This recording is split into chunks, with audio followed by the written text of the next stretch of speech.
Abram suas Bíblias, irmãos, comigo em Gênesis capítulo 44. Gênesis 44, seguindo com as pregações neste livro, últimos capítulos do livro de Gênesis. Gênesis capítulo 44, assim diz, amados irmãos, a palavra do nosso Senhor. Deu José esta ordem ao mordomo de sua casa: enche de mantimento os sacos que estes homens trouxeram, quanto puderem levar, e põe o dinheiro de cada um na boca do saco de mantimento. O meu copo de prata pô-lo-ás na boca do saco de mantimento do mais novo, com o dinheiro do seu cereal. E assim se fez, segundo José dissera. De manhã, quando já claro, despediram-se estes homens, eles com os seus jumentos. Tendo saído eles da cidade, não se havendo ainda distanciado, disse José ao mordomo de sua casa: levanta-te e segue após esses homens.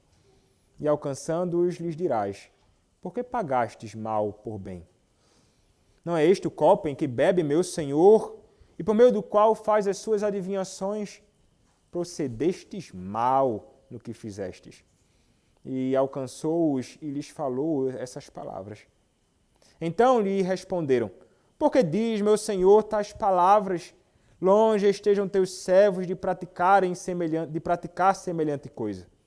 O dinheiro que achamos na boca dos sacos de mantimento, tornamos a trazer-te desde a terra de Canaã. Como, pois, furtaríamos da casa do teu senhor prata ou ouro?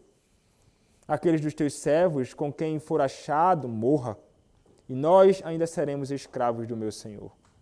Então lhes respondeu: seja conforme as vossas palavras, aquele com quem se achar será meu escravo, porém vós sereis inculpados. E se apressaram, e tendo cada um posto o saco de mantimento em terra, o abriu. O mordomo os examinou, começando do mais velho e acabando no mais novo, e achou-se o copo no saco de mantimento de Benjamim. Então rasgaram as suas vestes e carregaram de novo os jumentos, tornaram à cidade. E chegou Judá com seus irmãos à casa de José. Este ainda estava ali. Prostraram-se em terra diante dele. Disse-lhes José: que é isso que fizestes? Não sabias vós que tal homem como eu é capaz de adivinhar? Então disse Judá: que responderemos a meu senhor? Que falaremos? E como nos justificaremos? Achou Deus a iniquidade de teus servos. Eis que somos escravos de meu senhor, tanto nós como aquele em cuja mão se achou o copo. Mas ele disse: longe de mim que eu tal faça. O homem em cuja mão foi achado o copo, esse será meu servo. Vós, no entanto, subi em paz para vosso pai. Então Judá se aproximou dele e disse: ah, Senhor meu, rogo-te, permite que teu servo diga uma palavra aos ouvidos do meu senhor. E não se acenda a tua ira contra o teu servo, porque tu és como o próprio Faraó. Meu senhor perguntou a seus servos: tendes pai ou irmão? E respondemos a meu senhor: temos pai já velho e um filho da sua velhice, o mais novo, cujo irmão é morto, e só ele ficou de sua mãe, e seu pai o ama. Então disseste a teus servos: trazei-mo, para que ponha os olhos sobre ele. Respondemos ao meu senhor: o moço não pode deixar o pai, se deixar o pai, este morrerá. Então disseste a teus servos: se vosso irmão mais novo não descer convosco, nunca mais me vereis o rosto. Tendo nós subido a teu servo, meu pai, e a ele repetido as palavras de meu senhor, disse nosso pai: voltai e comprai-nos um pouco de mantimento. Nós respondemos: não podemos descer, mas se nosso irmão mais moço for conosco, desceremos, pois não podemos ver a face do homem se este nosso irmão mais moço não estiver conosco. Então nos disse o teu servo, nosso pai: sabeis que minha mulher me deu 2 filhos. Um se ausentou de mim, e eu disse: certamente foi despedaçado, e até agora não mais o vi. Se agora também tirardes este da minha presença, e lhe acontecer algum desastre, fareis descer as minhas cães com pesar à sepultura. Agora, pois, indo eu a teu servo, meu pai, e não indo o moço conosco, visto a sua alma estar ligada com a alma dele, vendo ele que o moço não está conosco, morrerá, e teus servos farão descer as cães de teu servo, nosso pai, com tristeza à sepultura. Porque teu servo se deu por fiador por este moço, para com o meu pai, dizendo, se eu não tornar a trazer-te, serei culpado para com o meu pai todos os dias. Agora, pois, fique teu servo em lugar do moço por servo de meu senhor, e o moço que suba com seus irmãos. Porque como subirei eu a meu pai, se o moço não for comigo, para que não veja eu o mal que a meu pai sobrevirá. Amém. Podem se assentar, irmãos.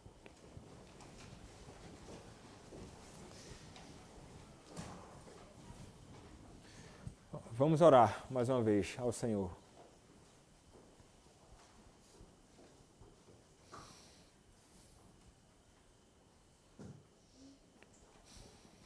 Ó Deus, mais uma vez, Pai, a Tua palavra é aberta em mais um dia do Senhor. E como em todo culto Teu, Pai, a Tua palavra é aberta para ser proclamada, para ser exposta. Ó Deus, peço ao Senhor que o Senhor seja muito gracioso comigo e neste momento, Pai, que o Senhor me use na pregação da Tua palavra. Que a Tua palavra seja exposta, Pai, com clareza. Que possamos entender um pouco das Tuas verdades. Que possamos ser alimentados por Ti, exortados, mas também, ó Deus, grandemente consolados pelo Senhor. Ó Deus, usa-me, Senhor, para o louvor da glória do Teu nome. E edifica, ó Deus, a Tua igreja. Usa-me, Senhor. Há muitas limitações, Pai, em mim. Mas, ó Deus, que o Teu nome seja glorificado na pregação do Teu Evangelho. E que aqueles que escutam, Deus, possam ser impactados com a Tua palavra. É o que eu te peço, Senhor, em nome de Cristo Jesus. Amém. Irmãos, nós estamos caminhando para o fim do livro de Gênesis e nós temos contemplado como Deus ele tem agido através dos seus servos e nas últimas exposições, através do seu servo José, para fazer uma obra grandemente necessária na vida daqueles que são os seus patriarcas, na vida daqueles que são o seu povo. E nós temos visto como Deus graciosamente tem feito isto. E tem feito isto porque Ele é realmente um Deus muito bondoso, um Deus muito misericordioso. Um Deus que não quer jamais que os seus filhos permaneçam caminhando de modo estranho à sua vontade. Deus, então, age hoje como agiu no passado. E Ele não pode agir de modo diferente porque é um Deus que ama o seu povo. Então, para o bem da alma eterna dos seus filhos, Ele opera. Revelando assim muito daquilo que há no coração daqueles que são seus filhos. Coisas que muitas vezes nem nós sabemos, mas que há no mais íntimo do nosso coração, que muitas vezes o Senhor traz à tona para o nosso próprio bem. Temos visto, irmãos, como o Senhor Deus tem feito com que José investigue os seus irmãos. Temos visto como José tem sido um instrumento de Deus para revelar se há reais frutos de arrependimento na vida dos seus irmãos. E José, então, irmãos, para mais uma um exame ou um teste. Ele vai agir agora de um modo um pouco distinto do que ele fez anteriormente, a fim de ver se realmente os seus irmãos mudaram, a fim de ver se realmente os seus irmãos foram transformados, para que então exista uma verdadeira reconciliação. Não poderá haver e não pode haver verdadeira reconciliação sem que haja verdadeiro arrependimento dos pecados. E aqui nós veremos, irmãos, como isso tem que anteceder isto. E veremos que isto, de fato, antecede a reconciliação que nós veremos no próximo capítulo. Tão belo capítulo de reconciliação, graças à operação de Deus no coração destes homens, para que confessem seus pecados no coração de José, para que os perdoe. E que coisa extraordinária é a obra do nosso Senhor. Mas a esta altura aqui, estes homens ainda estão sendo examinados, e nós vimos como terminou a última exposição. Nós vimos que José, ele deu um banquete, ele recebeu os seus irmãos na sua casa, comida muitas, bebida muitas, no seu próprio lar. E aqueles homens ali se deleitaram, né? O texto vai nos dizer, no último verso 34 do capítulo 43, então se apresentou as porções que estavam diante dele, a porção de Benjamim era 5 vezes mais do que a de qualquer deles, e eles beberam e se regalaram com ele. Tranquilidade, festa, parece que as coisas estão muito tranquilas. Mas o texto nos diz que algo acontece. José, mais uma vez, tem de agir, irmãos. Mais uma vez, José, ele tem de ir até seus irmãos com o intuito de prová-los. E o verso 1 vai então nos dizer, o verso 1 do capítulo 44, deu José esta ordem ao mordomo de sua casa: enche de mantimento os sacos que estes homens trouxeram, quanto puderem levar, e põe o dinheiro de cada um na boca do saco de mantimento. Interessante, então. Ele agora se aproxima do seu mordomo, provavelmente em particular, e então ele dá uma instrução para ele.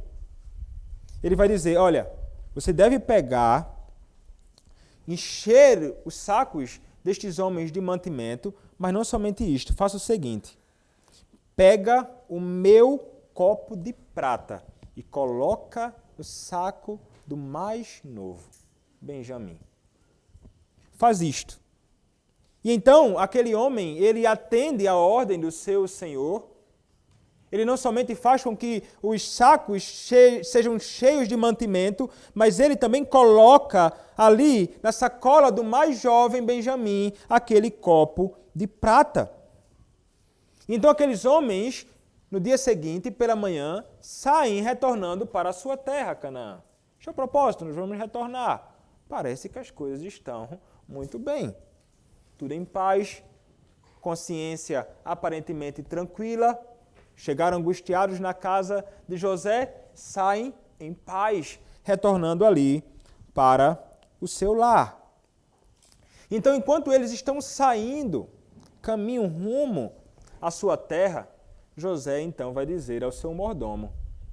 José vai dizer a ele, olha, vai, levanta-te, segue após esses homens, e alcançando-os lhes dirás, por que pagaste mal por bem? Então, são estas, irmãos, instruções do próprio José para o seu mordomo. Provavelmente aquele mesmo, viu? Que se deparou com eles assim que eles chegaram na casa, né? E então diz, paz seja convosco. Este homem agora que vai até eles, e então vai, como porta-voz do próprio José, interrogá-los, ou melhor, acusá-los de roubo, àquela altura. Como falei no início, irmãos, trata-se de José testando seus irmãos. Ele não está querendo maltratar os seus irmãos. Ele não está aqui se vingando dos seus irmãos. Para fazer o que José está fazendo aqui, irmãos, devidamente, ele só poderia fazer realmente se tivesse com um coração verdadeiramente disposto a perdoar ou tendo perdoado seus irmãos. Porque imagina, se ele fizesse tudo o que ele faz, estando no seu coração com grande inimizade, aborrecimento contra os seus irmãos. José é um homem liberto disto a esta altura. Ele perdoou os seus irmãos. Ou, pelo menos, disposto a perdoar plenamente os seus irmãos. Ele está. Então, esse tipo de ação dele, nós não podemos jamais imaginar que se trata de algum tipo de ação de José com o fim, então, de ferir os seus irmãos para, de alguma forma, descontar algo que ele fez. Isto só faz pessoas que não perdoaram plenamente o outro. Ou que têm uma concepção equivocada de que aqueles que fizeram mal contra mim, eu devo pagar com mal. Notem que José não tem esse tipo de concepção. Notem que José, ele já revela aquilo que é dito no Novo Testamento, que eu não devo pagar o mal, o bem com o mal. Interessante, né? Já aqui nos primeiros capítulos da Escritura, este princípio sendo estabelecido é uma verdade de Deus atemporal para todo o povo. E José revela isto através das palavras daquele. É como se José entendesse o seguinte, olha, não se pode pagar o bem feito com o mal de forma nenhuma. O bem deve ser pago com bem. Eu devo retribuir a bondade que me é feita. Então José, irmãos, ele tem um coração bom. Ele é pecador, né? Mas no sentido de que ele é alguém que não está ali tentando fazer maldade. E é justamente assim que nós devemos nos aproximar quando estamos num caso como este. É um caso de investigação, é um caso de exame, é um caso de teste, e eu não posso mesclar em exames como este, que pode ser feito por um conselho da igreja, tratando alguém, examinando alguém, com o coração cheio de ira contra o outro. Porque isso certamente vai mudar o rumo do meu julgamento.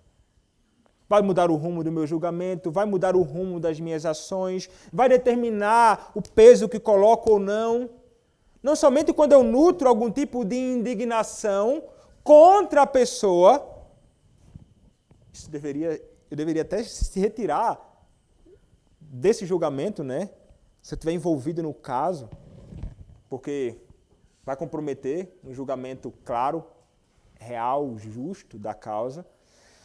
Mas não somente quando eu nutro no meu coração algum tipo de indignação, né? Isso vai atrapalhar o meu julgamento, mas quando eu nutro também algum tipo de sentimento de favoritismo para com alguém no julgamento de um caso, sem ser imparcial, isso pode implicar também problemas sérios no julgamento da pessoa, do trato justo, para que as coisas possam caminhar devidamente. Então, aquele que se coloca como um juiz num tribunal para julgar uma causa, ele tem que julgar o caso. Ele tem que julgar os fatos. Ele tem que investigar se há reais frutos. E então, não entregue aos seus sentimentos ou afeições, mas a verdade de Deus deve então julgar as coisas para o bem daquele que está sendo tratado, para o bem da Igreja de Cristo, para que as coisas possam caminhar devidamente. José é alguém que não está sendo entregue às suas paixões. Ele julga, ele investiga, ele examina. E é assim que nós devemos proceder também. Na nossa caminhada, no nosso julgamento, no nosso trato, seja nós como líderes no trato com os membros da igreja, Seja você como pai e mãe na lida e no trato com os seus filhos, julgando, tratando os seus pecados, as suas faltas. Em menor e maior grau, irmãos, nós nos colocamos como alguém que vai julgar isto e fazemos isto o tempo inteiro. E devemos então ser justos e expurgar também de nossos corações, sobretudo os sentimentos que são pecaminosos de ira contra aquele que está diante de nós, né? Mas o que acontece? O texto nos diz que ele vai até os irmãos de José e diz: por que pagastes mal por bem? Né? E o verso 5 nos diz: não é este o copo que bebe meu senhor, e por meio do qual faz as suas adivinhações, procedestes mal no que fizestes. E alcançou-os e lhes falou essas palavras. Né? Então José dá essas instruções a eles, e ele então tem de ir a estes homens para que eles possam ser exortados. E ele vai falar exatamente essas palavras de José. Né? O verso 6 nos diz: e alcançou-os e lhes falou essas palavras. Diante desta acusação, estes homens não ficam em silêncio, né? Eles falam. Quando eu vi isso aqui, eu sempre me recordei imediatamente de Cristo, né? Diante das acusações que a gente tem visto no Evangelho de Marcos, Cristo em silêncio. Né? Mas eles não. Eles vão falar agora. Verso 7 nos diz: então lhe responderam: por que diz meu Senhor tais palavras? Longe estejam teus servos de praticar semelhante coisa.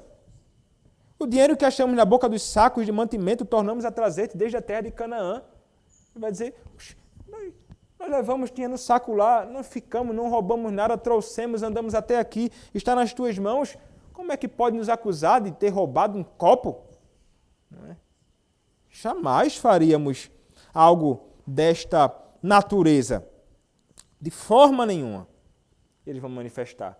E ainda vai acrescentar algumas palavras. Ele vai dizer assim: aquele dos teus servos com quem for achado, morra, e nós ainda seremos escravos do meu Senhor.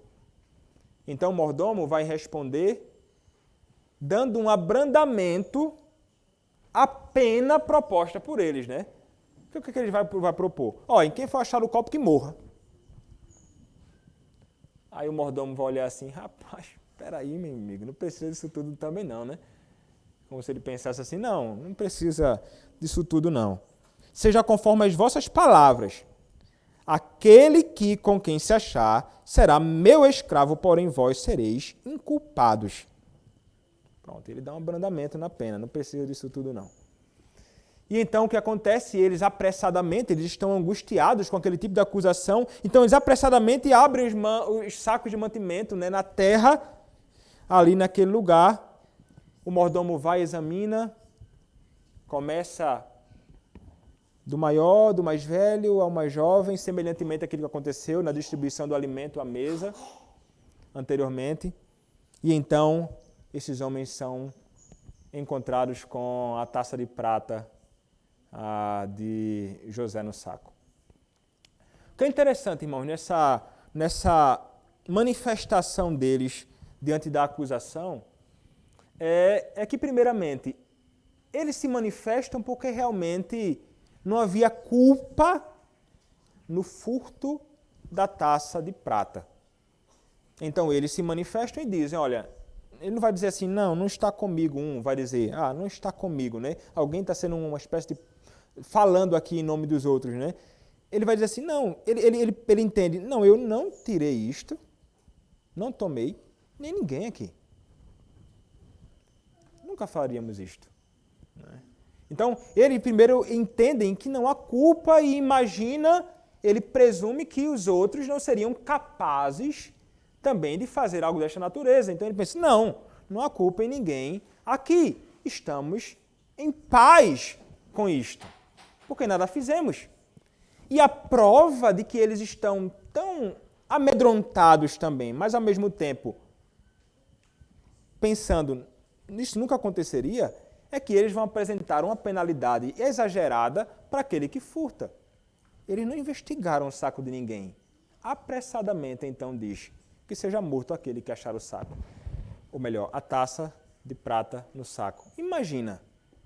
se atendessem esse pedido e dissessem, tá bom, que achar vai morrer. Rapaz, seria um trágico, né?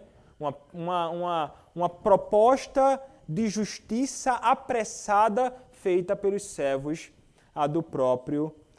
pelos irmãos de José àquela altura. Realmente, irmãos, eles não eram culpados daquele pecado em particular. Mas José está examinando estes homens. José está testando esses homens. Eles dizem, nós jamais faríamos coisa assim. Longe estejam teus servos de praticar semelhante coisa. Mas a realidade é que eles fizeram coisa pior.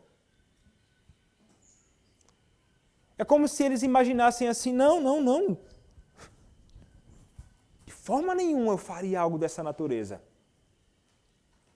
Quando na realidade, irmãos, eles fizeram e todos são sempre inclinados, o homem, a fazer mais do que aquilo que nós imaginamos que poderíamos fazer. É certamente um pensamento equivocado acerca da nossa própria natureza e acerca também da grande miséria do pecado que pode nos conduzir a fazer as coisas mais terríveis neste mundo. Eu não posso imaginar, pensar, não, fulano nunca faria isso. Como assim? Pode fazer coisa pior do que você imagina. Meu filho? Nunca meu filho faria isso. Como é a história, meu amigo? Nunca diga isso. Ele pode fazer coisa pior do que você imagina.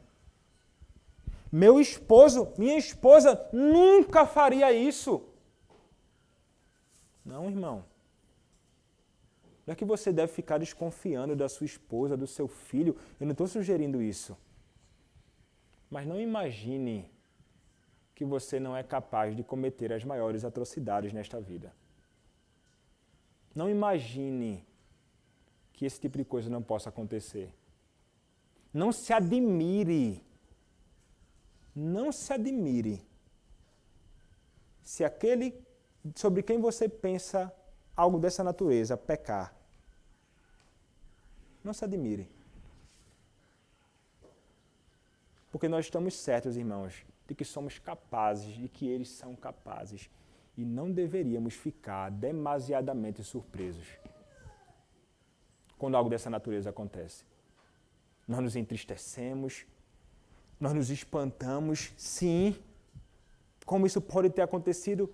Mas se você parar para pensar, você vai pensar assim, mas ele é pecador. E aconteceu justamente porque ele é um homem com o coração cheio de pecados. E que poderia cair em pecados como estes. Não como desculpa, isso não pode ser uma desculpa para nada, obviamente. Mas esta é a realidade acerca do homem. E não há, irmão, não há quem possa abrir a boca e dizer, eu jamais farei isso e que não há culpa em mim. É como se eles pensassem, nós não somos culpados de absolutamente nada. Irmão, não tem quem nesta vida não seja culpado de alguma transgressão. Não tem uma pessoa sequer nesta vida, do menor ao maior, que possa dizer, eu não sou culpado de nada. E que possa sair ileso. Não há. Você é culpado de pecado. Você quebra a lei do seu Deus. Você transgride os seus mandamentos. Você se rebela contra ele. Diariamente. Você não tem caminhado tão perfeito assim. Você não é tão puro assim.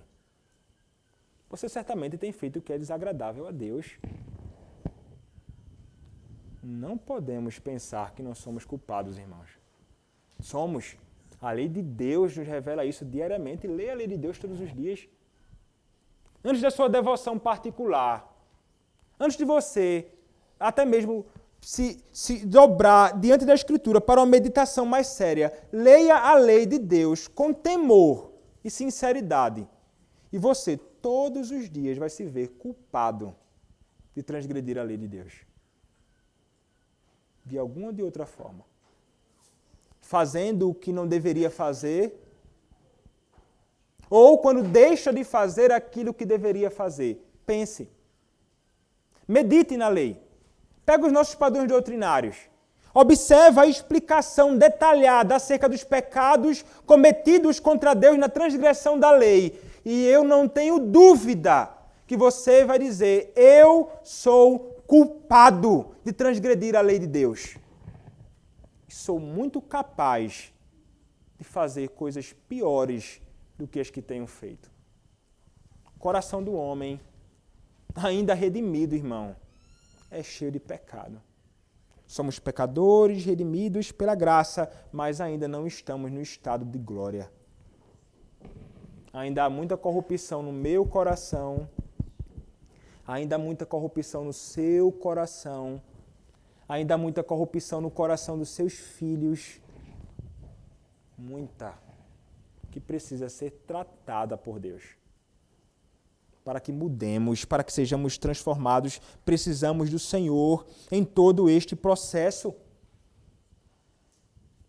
Aquela postura deles, então, de pensar que seja punido, então, aquele com morte, se alguém for encontrado nisto, é um excesso também de justiça da parte deles, indevido naquela altura. O mordomo certamente aprendeu com José algo dessa natureza, entendia. Não. Como na lei de Deus, até posteriormente vai ser revelado, se alguém furtar, ele não vai ser morto por causa do furto. A lei vai falar em restituição. Ele excede a ideia de punição pela falta. O mordomo, então, reajusta aquilo. Mas aquilo que eles menos esperavam acontece. Certamente eles estavam ali desesperados, angustiados. Será que tem alguma coisa? Como a gente, quando sai por aí andando, quando é pego ou vê um sinal, aquela luzinha rodando assim que você deve conhecer, de carro, você pensa, meu amigo, a Polícia Rodoviária Federal vai me pegar é agora. Aí o que é que o cara faz? Encosta, já vi vários. Moto. Encosta. Quando vem uma ambulância, segue aliviado, né? O cara pensa assim, meu irmão, o cara vai me pegar agora. Acabou. Não. Ou então você está tão certinho, você está bem. Mas a polícia parou, você pensa, meu irmão, será que está tudo certo mesmo? Eu tenho certeza. Vamos pegar alguma coisa aqui. Isso acontece, né? Eu acho que dá, que os irmãos já experimentaram isso. Mas é interessante isso.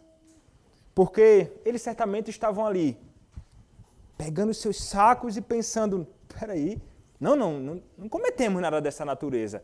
Mas eu imagino a aflição no coração deles. Rapaz, mas será, né? O que acontece, irmãos? É encontrado o copo. No saco de mantimento de Benjamim, o mais jovem. Qual a reação deles, irmãos? Interessante, o texto vai nos dizer, então rasgaram as suas vestes e carregados de novo os jumentos, tornaram a cidade. Então veja, já estavam fora da cidade realmente. E o que acontece? Eles rasgam as suas vestes. Que tipo de ação é esta, irmãos? Geralmente isso acontece quando eles estão diante de uma situação realmente aterradora.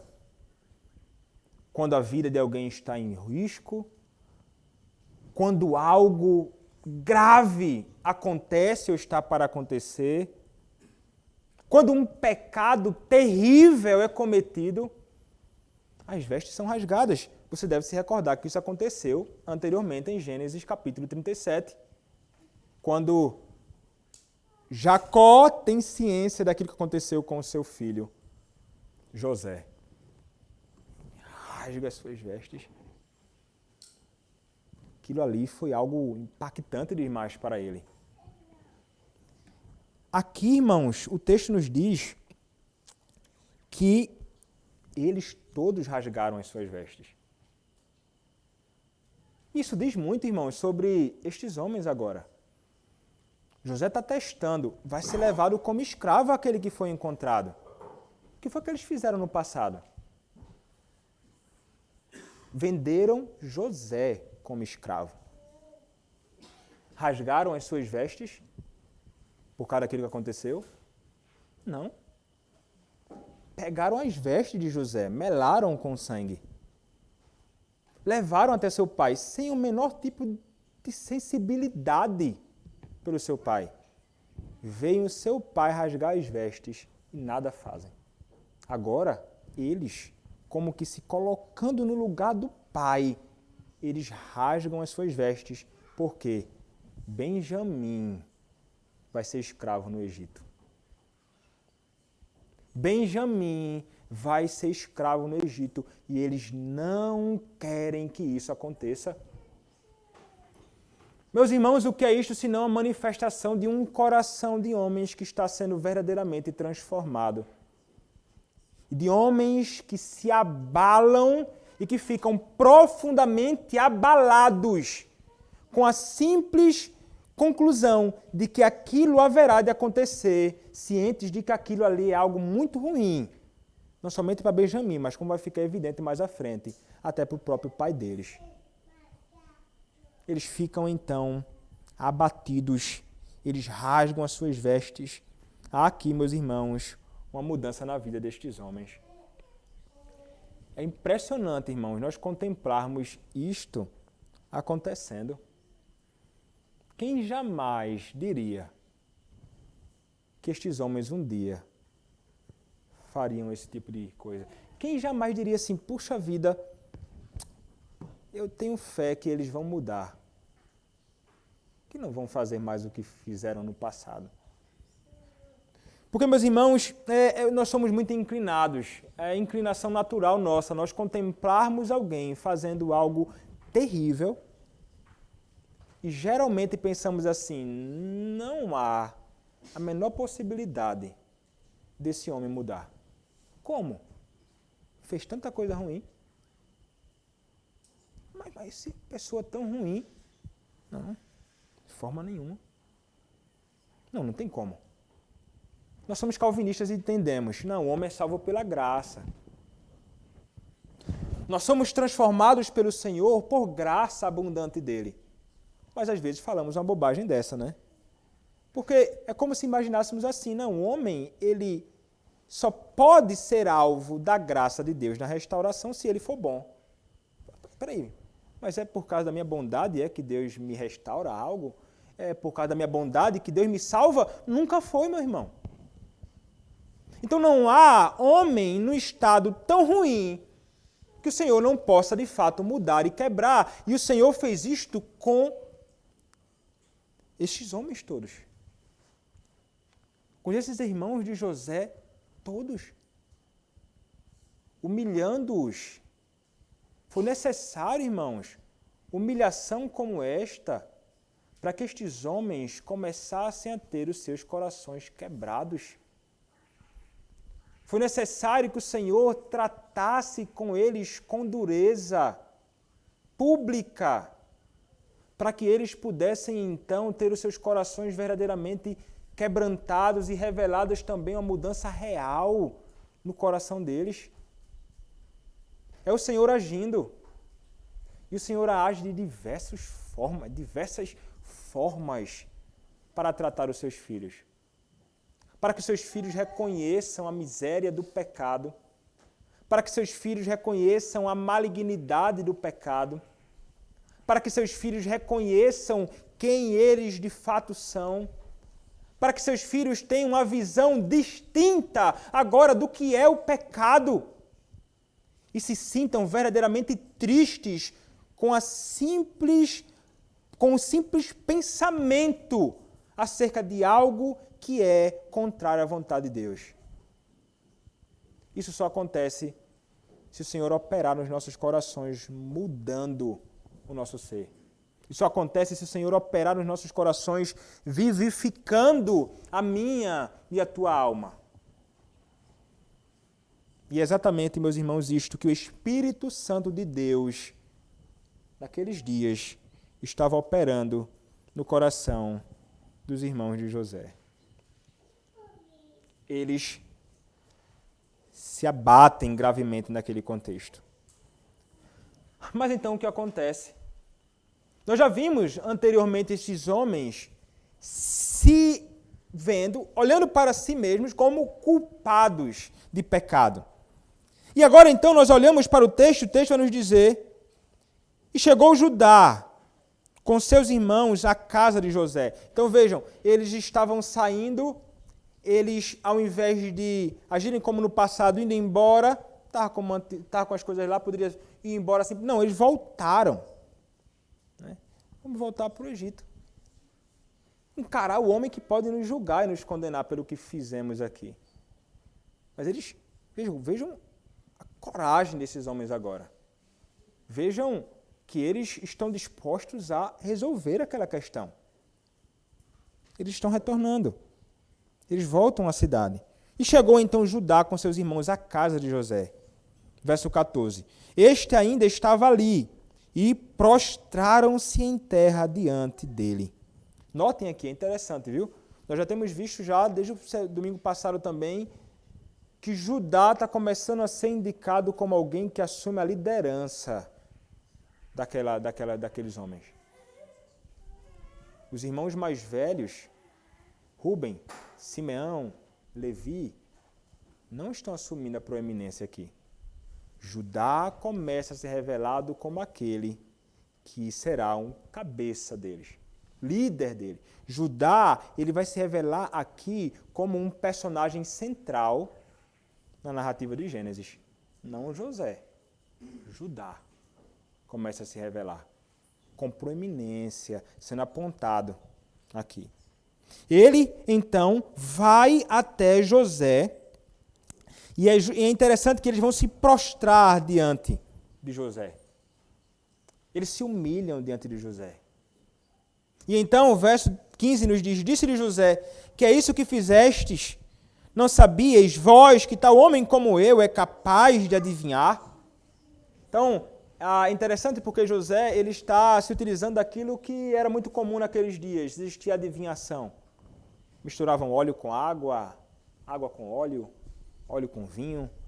E então aqueles que eram líderes, como um faraó, um príncipe, podia fazer algum tipo de adivinhação acerca de algo que pode acontecer no futuro. José está aqui, de alguma forma, dramatizando isto. José não se envolve com tais coisas. José é alguém que, como dito anteriormente, ele vai dizer, olha, ao Senhor pertence o revelar o futuro, as coisas que haverão de acontecer, o sonho. É Deus. É um contraste real do Deus de José com os falsos deuses do Egito. E é interessante isto. Nós veremos, então, que realmente é Deus quem descobre tais coisas e Judá vai reconhecer isto diante do próprio José. José questiona estes homens. José interroga estes homens. José acusa estes homens. Como que dizendo, como é que vocês fizeram isso sabendo que eu sei o futuro? Eu sei o futuro. Vocês cometeram um pecado e eu sei do que vocês fizeram. É como se ele se colocasse numa figura como se fosse o próprio Deus, né?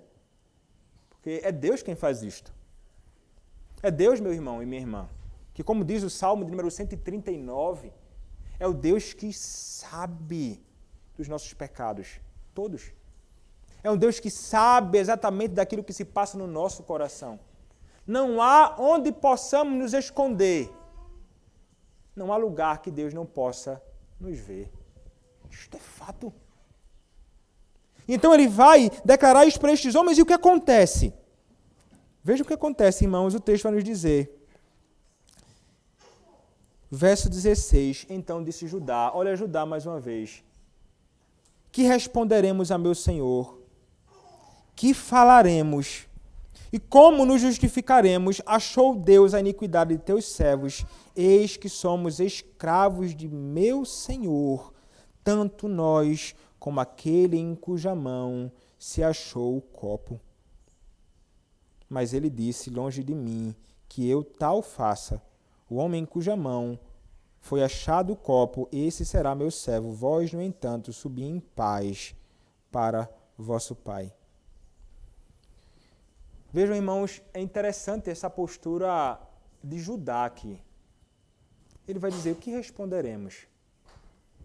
Não tem como nos justificarmos José. Ele não sabe, né, quem é José. Mas não tem, diante do Senhor José, não tem como nós nos justificarmos. O que é que a gente vai dizer? Aqui, irmãos, nós encontramos um reconhecimento público da falta deles, do pecado deles. Eles estão comunitariamente, através de Judá como seu representante, confessando diante do próprio José o seu pecado. Que pecado, você pode se perguntar? Meus irmãos, aquilo ali fez com que eles confessassem, eles estão lamentando aqui pelo pecado que eles cometeram muitos anos antes contra o próprio José. E ele diz, ele vai acrescentar, não é? O próprio Judá, ele vai dizer assim, achou Deus a iniquidade de teus servos. Não é o rei do Egito, através das suas adivinhações, que vai achar os meus pecados. Ele vai dizer, é Deus quem encontra os meus pecados. E não há como escapar dos olhos do meu Deus, que me encontra nos meus pecados. Não há quem escape. Ele está dizendo, o Senhor está nos tratando, é Ele que está agindo, é Ele que está investindo em nós nesta ocasião por causa dos nossos pecados. Não prescreveu o pecado deles. Precisava, meus irmãos, de ser tratado realmente. É como nos diz o texto de Números capítulo 32, verso 23. Números capítulo 32, verso de número 23.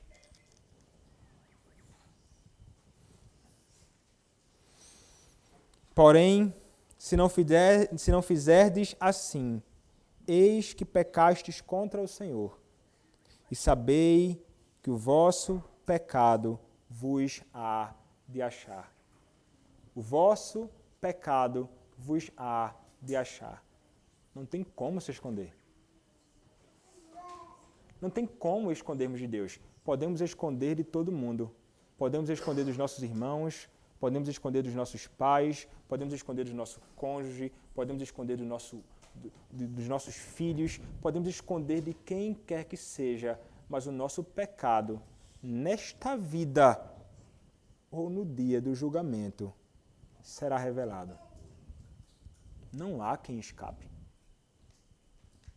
Esse é o reconhecimento de Judá diante do seu irmão. Ele não fica dando justificativas, ele não fica enrolando com o pecado, ele não fica tentando abrandar sobre ele, então, qualquer tipo de coisa. Não, ele não tenta fazer nada. E é assim que se manifesta um coração verdadeiramente arrependido. Um coração verdadeiramente arrependido, ele confessa o seu pecado e ele não fica dizendo, mais é por isso, mais é por aquilo, mais não sei o que lá, mas eu deixei de fazer, mais porque fulano fez isso comigo, mais porque... Não existe mais. Existe pleno reconhecimento de culpa e uma sujeição a que seja feito o que tiver de ser feito. Essa é a postura de alguém que está verdadeiramente arrependido e que se sujeita à disciplina, à exortação, ao trato. É assim que devemos caminhar. Essa deve ser a nossa postura. E não diante de José, mas diante do Senhor, irmãos. Judá se humilha diante de José. Ele se aproxima não com arrogância, com altivez, Não, de forma nenhuma. Ele simplesmente reconhece que ele é pecador. Ele reconhece que seus irmãos são pecadores. E é assim que nós devemos nos reconhecer diante de Deus. Como Davi no Salmo 32, como Davi no Salmo 51, como a Escritura nos revela que todos aqueles que se arrependeram verdadeiramente dos seus pecados se apresentaram diante do seu Deus sem apresentar nenhum tipo de justificativa pelo que fizeram, mas reconhecendo, eu pequei, Senhor. Eu fiz o que é mal. E o Senhor achou o meu pecado. O Senhor encontrará o teu pecado, meu irmão. O Senhor encontrará o nosso pecado, meus irmãos. E nós devemos, então, correr para Ele, certos de que Ele é um Deus que vai achar o nosso pecado. Devemos confessar a Ele o nosso pecado. Arrependido. Verdadeiramente arrependido. Verdadeiramente triste por causa do seu pecado. É assim, não tente maquiar o seu pecado diante de Deus. Não existe maquiagem diante de Deus que possa esconder nada. Não existe folha de figueira que possa esconder você. Como diz o apóstolo em Hebreus, todas as coisas estão patentes e descobertas diante do nosso Deus. Todas as coisas. Judá, irmãos, e os seus irmãos todos, eles sabem que são culpados, fizeram o que é mal diante do Senhor, são culpados do pecado e confessam verdadeiramente arrependidos pelo que fizeram.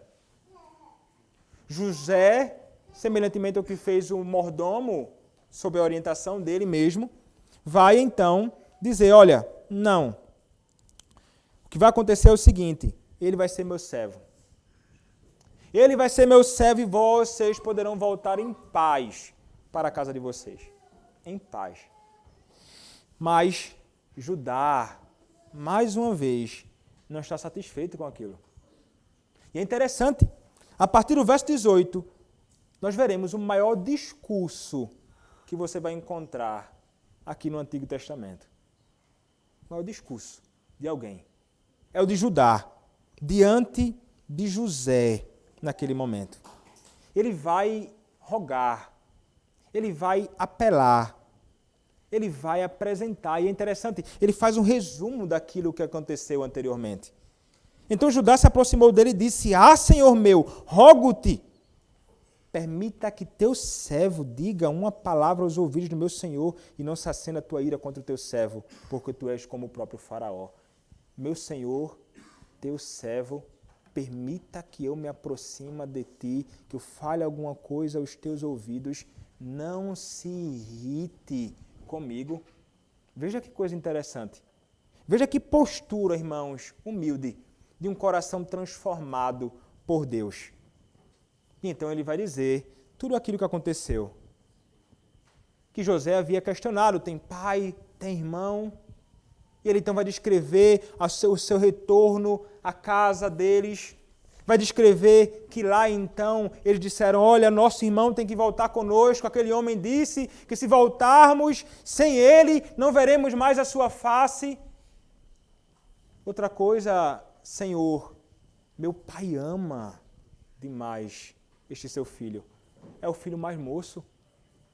O outro que era muito amado por ele se foi, já não está mais entre nós, ele está apegado a este filho.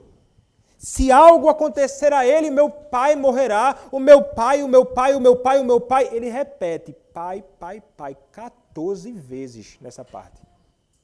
14.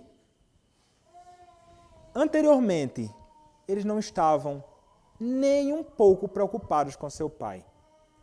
Mas aqui, meu pai, meu pai, meu pai, o meu pai. Vejam, irmãos, isso é uma transformação que só pode vir do Espírito Santo de Deus na vida deste homem. Ele sente que o seu pai vai ficar grandemente abatido e que grande calamidade pode vir sobre o seu pai se algo desta natureza acontecesse. Ele não deseja que isso aconteça. Ele deseja que as coisas possam ser resolvidas. Ele deseja que as coisas possam ser ajustadas. E é impressionante, irmãos. Ele não vai manifestar um tipo de ciúme de Benjamim. Ele diz, ele é amado por meu pai. Mas eu vou me entregar por ele. Eu não vou entregá-lo ao Egito. Meu pai está apegado até a alma a este garoto. Mas eu me entregarei por ele. Não vou deixar que ele seja escravo.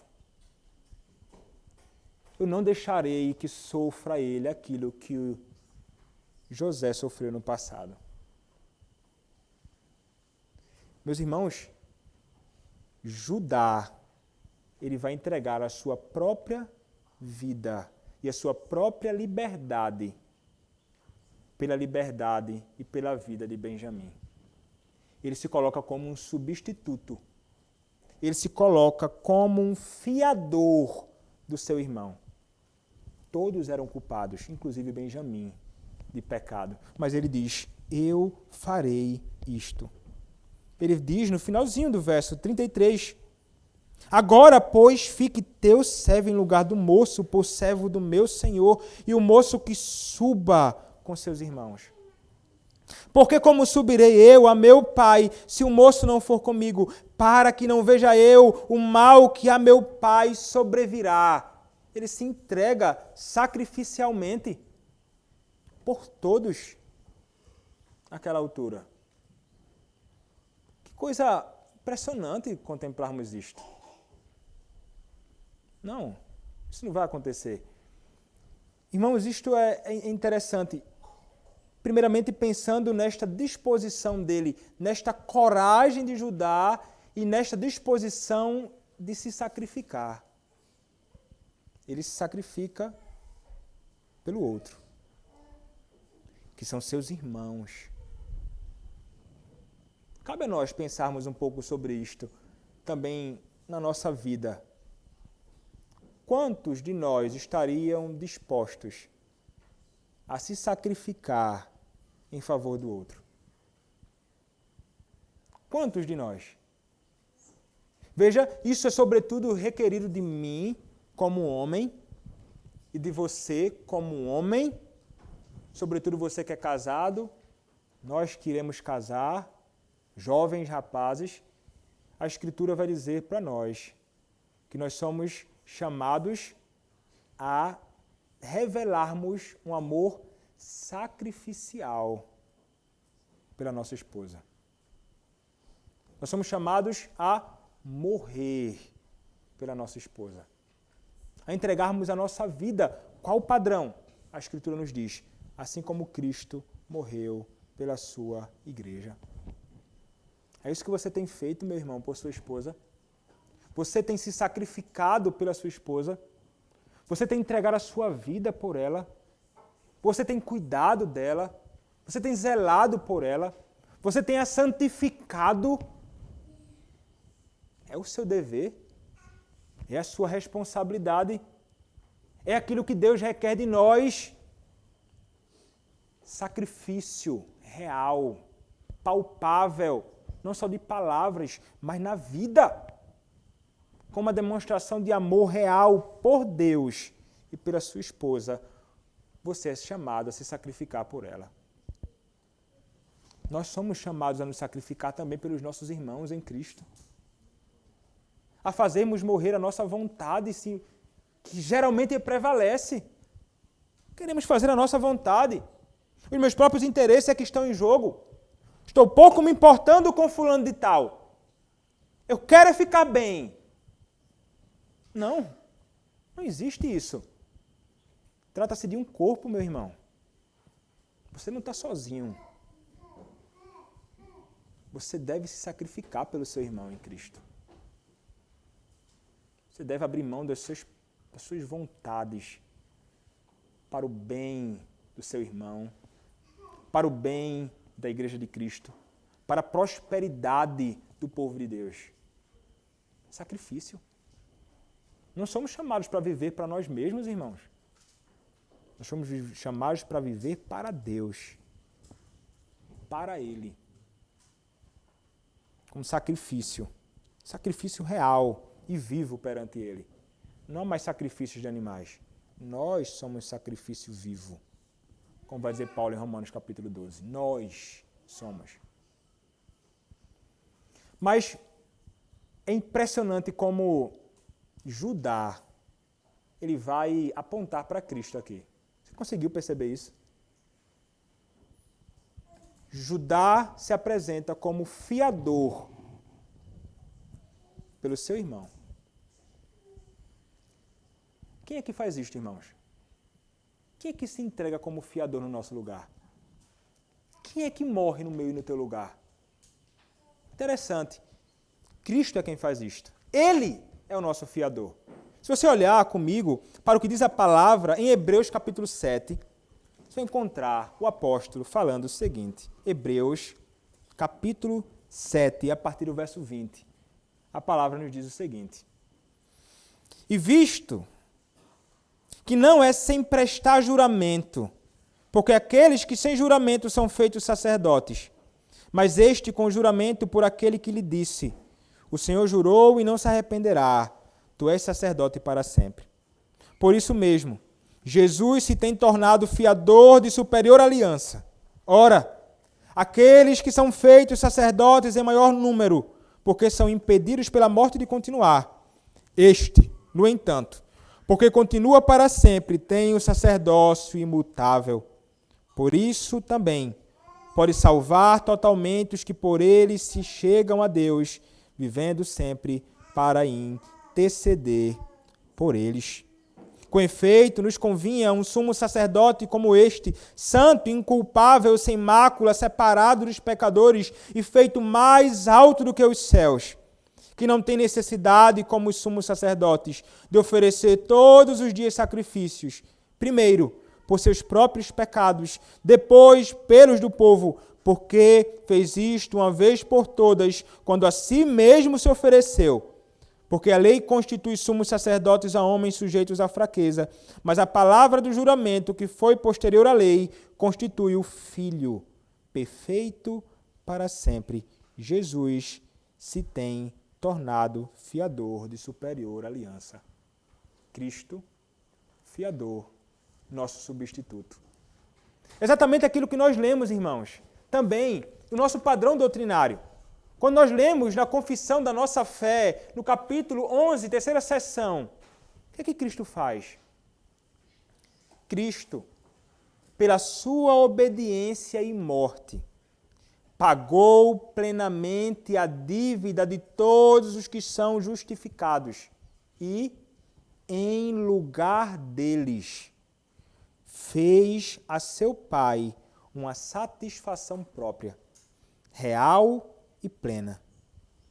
Vejam só, Cristo, justificando homens, em nosso lugar, fez a seu Pai uma satisfação própria, real, plena, perfeita, absoluta, completa.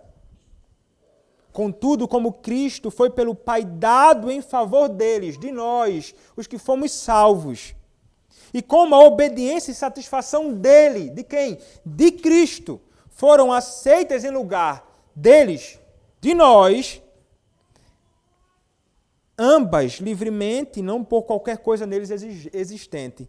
A justificação deles, nossa, é só da livre graça, a fim de que tanto a justiça restrita como a abundante graça de Deus sejam glorificadas na justificação de pecadores, poderíamos dizer, pecadores culpados, como eram os irmãos de José, como era o próprio José, como era Judá, como era Jacó, como éramos nós, culpados diante de Deus. Mas fomos absolvidos diante do seu tribunal, graças à obra bendita do Cordeiro de Deus que tira o pecado do mundo. Foi isto que nós experimentamos, irmãos, em Cristo.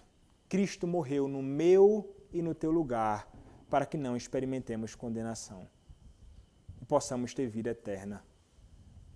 Mas se você não conhece a Cristo, se você não se rendeu a Cristo, aquele que experimentará o juízo é você.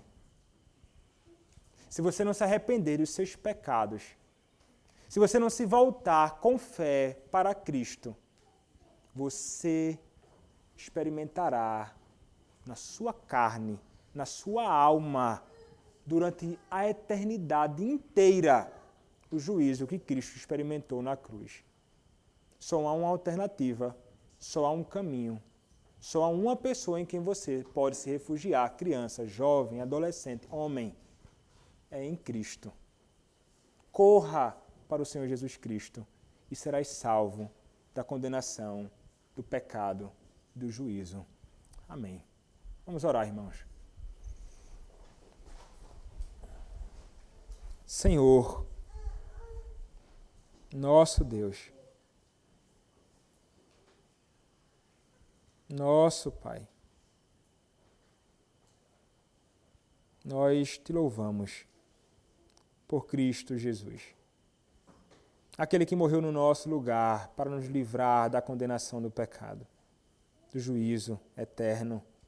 Ó Deus, te louvamos por Cristo, porque Ele morreu em nosso lugar, nos substituindo. Nós merecíamos condenação, nós somos merecedores, mas a Tua graça é muito abundante, Senhor. Louvado seja o Teu nome. Ó Deus, opera também no coração daqueles que não conhecem a Ti. Salva, ó Deus, aqueles que estão perdidos. Opera, ó Deus, através do Teu Santo Espírito nos corações. É o que nós te pedimos, Senhor, em nome de Cristo Jesus. Amém.